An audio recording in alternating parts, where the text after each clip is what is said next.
बिस्मिल्लाहिर्रहमानिर्रहीम। अस्सलाम वालेकुम नाज़रीन, आप यूट्यूब चैनल देख रहे हैं। मैं इमरान खान हूँ। सबसे पहले तो बुशरा बीबी और इमरान खान साहब को जो सज़ा हुई तोशा खाना में, इस सज़ा के हवाले से खैबर पख्तूनख्वा में मुख्तलिफ मुकामात पे लोगों ने एहतजाज किया।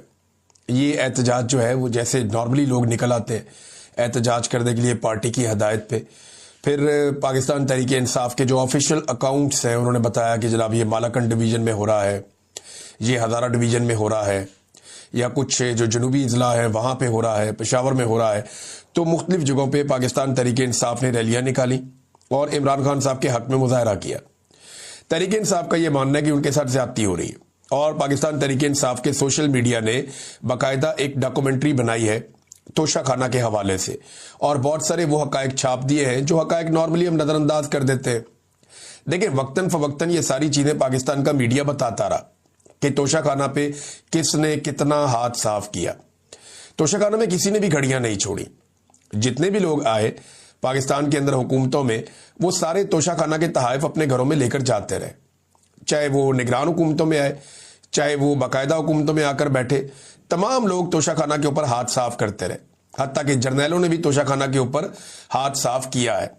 तो तमाम लोग जो हैं वो तोशा खाना से निकालते रहे सामान, घड़ियां, ज्वेलरी, कालीन, घरेलू सामान, टी सेट और पता नहीं क्या कुछ ये ले जाते थे। नवाज शरीफ साहब लंबे अरसे से, नवाज शरीफ साहब, उनकी अहलिया, उनका खानदान ये सामान लेते रहे। इसी तरह पाकिस्तान पीपल्स पार्टी की जितनी भी हुकूमतें आई वो सारी भी ये सामान लेती रही हैं। इसी तरह इमरान खान साहब ने और उनकी अहलिया ने भी तोशा खाना का सामान लिया। मामला ये है कि इमरान खान साहब को ये नहीं करना चाहिए था या उनकी अहलिया को नहीं करना चाहिए था। ये इखलाकी नुक्ता नजर से आप देखें तो बात ठीक है, यानी बाकी सारे लोग जो काम कर रहे थे वो इन्हें नहीं करना चाहिए था। लेकिन सवाल ये पैदा होता है कि क्या कोई इल्लीगल काम किया, गैर कानूनी काम किया? अगर तो गैर कानूनी काम किया तो वो सब ने किया। अगर तो तोशा खाना से घड़ी लेना या कोई और तोहफा लेना गैर कानूनी है, तो यही गैर कानूनी काम नवाज शरीफ ने, उनके खानदान ने, जरदारी ने, उनके खानदान ने, गिलानी ने, उनके खानदान ने, और बेशुमार और खानदान है जो ये कारनामे कर चुके हैं। तो उन सबको भी गिरफ्तार होना चाहिए, उन सब पे भी मुकदमे चलने चाहिए। तोशा खाना से सामान लेना इलीगल नहीं है।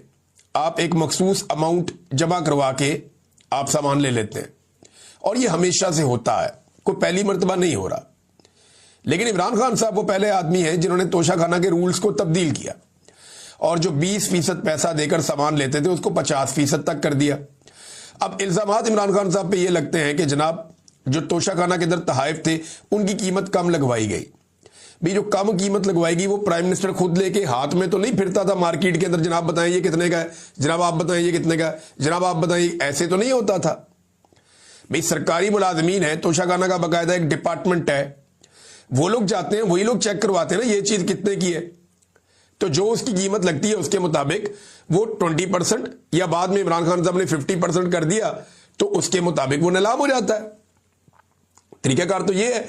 अगर कम कीमत लगी थी तो इमरान खान ने जाके मार्केट में तो नहीं लगाई थी ना, वो तो जिसने कम कीमत लगाई वो सरकारी ऑफिसर, उसके गले में फंदा डालो, उसको पकड़ो ना कि भाई ये तुमने इतनी कम कीमत क्यों लगाई और तुमने क्यों सरकार का माल जो है या तोशा खाना का माल ओने पोने बेच दिया। उन सबको छूट है इमरान खान को। देखिए, अगर इमरान खान साहब और उनकी अहलिया, अव्वल तो मेरा ये मानना है कि इन्हें कोई तोहफा लेना ही नहीं चाहिए था, ये इन तोहफों से बहुत बड़े हैं। इमरान खान की तो शख्सियत इतनी बड़ी है, ये उनकी अहलिया ने अगर लिया तो लेना ही नहीं चाहिए था, ये तोहफे लेने नहीं चाहिए थे। लेकिन अगर उन्होंने लिए हैं तो उन्होंने कानून के मुताबिक लिए ना, गैर कानूनी तौर पे तो नहीं लिए। अगर ये ना भी लेते ना, मैं आपको एक और चीज बताता हूं, फर्ज करें इमरान खान और बुशरा बीबी एक भी तोहफा ना लेते तो किसी और केस में फंसा देते। ये तो एस्टेब्लिशमेंट के साथ लड़ाई है ना, ये तो बड़ी आइडियल सिचुएशन है कि तोहफा लेते ही ना, लेकिन अगर ना लेते तो क्या होता, किसी और केस में फंसा देते। इद्दत वाला केस भी तो बनाया है ना, और कोई घटिया केस बना देते।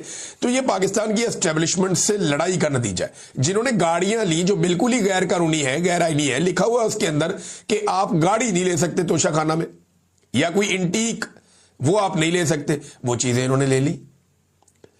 जो तारीखी नवादरात हैं, बहुत पुरानी चीजें हैं मजहबी नुक्ता नजर से, या फिर वो चीजें आप नहीं ले सकते, लेकिन इन्होंने गाड़ियां भी ले ली और रूल्स को खुद ही नरम कर दिया और गाड़ियां लेके उड़ गए। वो केस चल रहा है 6 साल से, आज तक कोई इसके अंदर चालान ही जमा नहीं हुआ, और ये केस चल रहा है 1 साल से, फटाफट चालान भी जमा हो गया। तो ये एस्टेब्लिशमेंट का कारनामा है, इसमें कोई ताल्लुक नहीं है इस बात से कि इमरान खान साहब ने कोई गैर कानूनी काम किया, और बाकी सारों ने भी यही काम किया। अच्छा नाज़रीन, इसमें पंजाब में दोबारा से पाकिस्तान तहरीक इंसाफ पर छापेबाजी शुरू हो गई है। ऐसा लगता है कि पंजाब पुलिस का एक ही काम रह गया, पीटीआई के बंदे पढ़ लो। वो पीटीआई के ऊपर छापों पे छापे और कोई काम ही नहीं करते। जिसने भी अपनी कारकर्दगी साबित करनी होती है वो पाकिस्तान तहरीक इंसाफ पे चढ़ जाता है। मुझे ऐसा लगता है कि पाकिस्तान के जितने भी इदारे हैं वहां पे अब कारकर्दगी दिखाने का जो वाहिद जरिया है वो ये है कि आपने पाकिस्तान तहरीक इंसाफ या इमरान खान के खिलाफ कितना किया और क्या किया। यानी ये पीएमएलएन के एक जर्नलिस्ट हैं अफसार आलम साहब, इन्हें वो भी लगाया हुआ था इन्होंने, चेयरमैन पैमरा भी, ये कहते हैं जी कि मेजर जनरल फैसल नसीर को अगला डीजी आईएसआई लगाया जा सकता है, इसीलिए उन्हें साथ लीबिया ले जाया गया।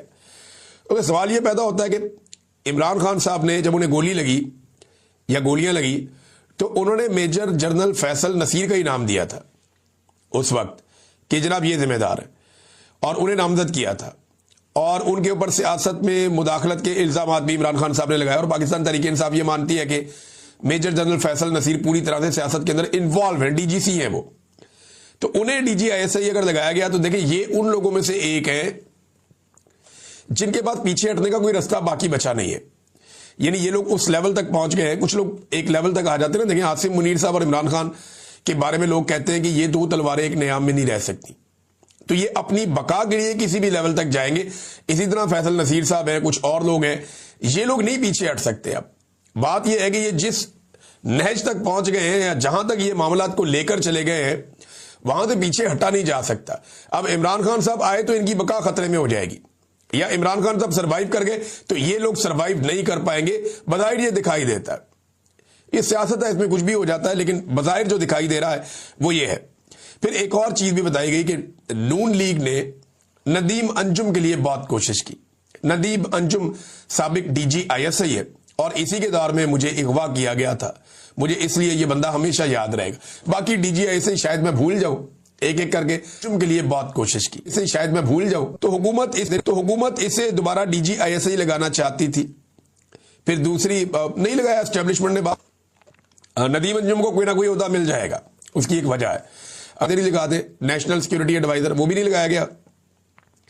फिर तीसरी ऑप्शन जनाब अमेरिका में इसको सफीर लगा दे, वो भी नहीं लगाया गया। लेकिन दिल छोटा करने की जरूरत नहीं है, नदीम अंजुम को कोई ना कोई ओहदा मिल जाएगा, उसकी एक वजह है।